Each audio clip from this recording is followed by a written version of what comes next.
Okay. Warm ash lang siya or ganyang ka-white yung gusto mo? Depende na lang natin kung kaya ng buhok mo. Okay, sige. Basta dark yung pinaka-base. Base niya, okay. So, medyo light ko lang ng konti dito sa pinaka-black mo. Okay. Nagkulay ka ba ng dark? Or galing na siya sa bleach before? Galing na siya sa bleach before. Tapos napatungan na ng kulay.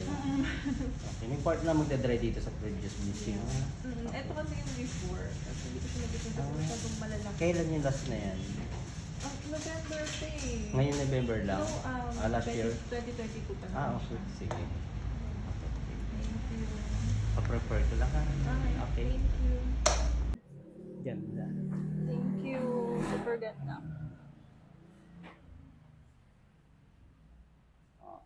Diba? Yeah. Sino ka dyan? Sobrang subtle lang niya, pero ang ganda.